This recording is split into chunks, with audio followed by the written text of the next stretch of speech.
Hey, to all the viewers watching, my name is Shehab Farooqui, and this is my drawed presentation on Islamophobia and the problems posed by it in society.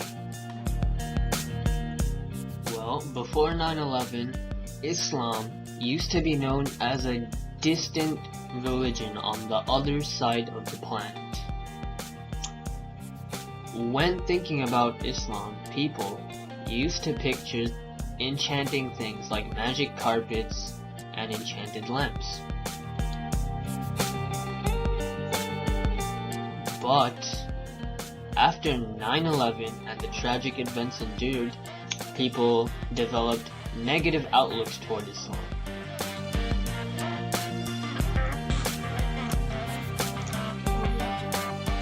Because of these negative outlooks, the American society has developed a social epidemic known as Islamophobia. The spread of Islamophobia began due to biased media constantly portraying Islam negatively and constantly bashing Islam, and as a result there is an extreme public ignorance about the topic. As a result of the events of 9/11 and the widespread ignorance about Islam, Muslim American citizens are being mistreated by their fellow citizens. And the US citizens are fighting a battle that is being taken care of by the US military overseas.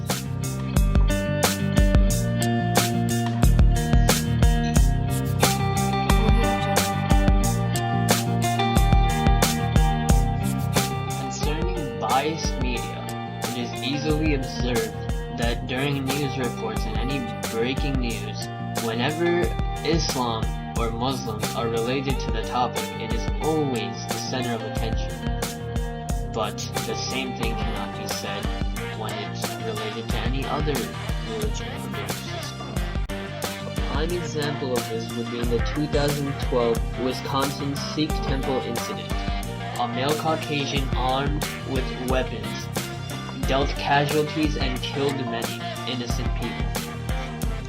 The religion and belief system of the killer was not mentioned. Due to biased media, another major factor contributing to the growth of Islamophobia is public ignorance.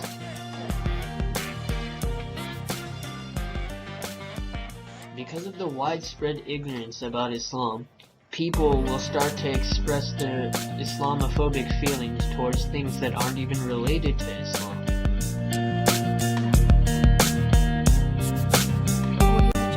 A man named Susanto Sen was murdered in 2012. After the killing, the killer stated, "I pushed a Muslim off the train tracks because I hate Hindus and Muslims ever since 9/11. Based on this quote, obvious generalizations can be found within the killer's logic.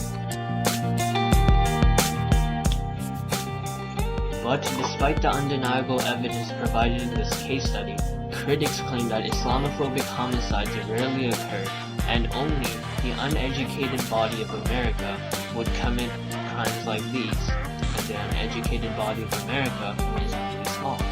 But having the majority of your people educated does not solve the problem of homicides.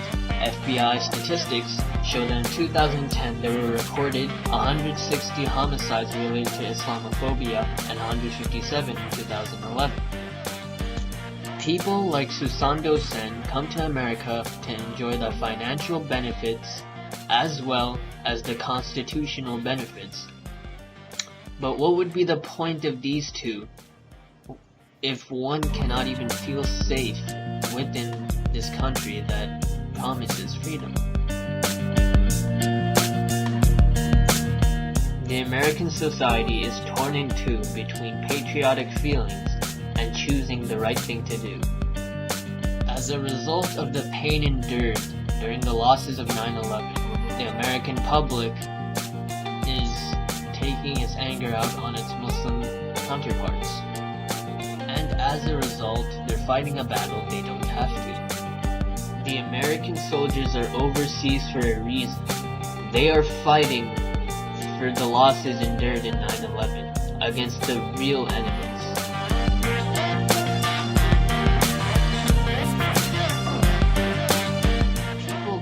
to America, and when they do, the first thing that comes into their mind is hope, freedom, and rights. That's why people from all over the world come to America. They come to enjoy the things that America provides, which their home country lacks.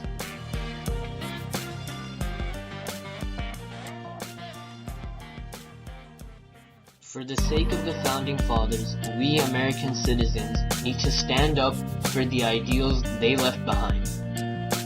And we need to discourage Islamophobia as it has detrimental effects to society.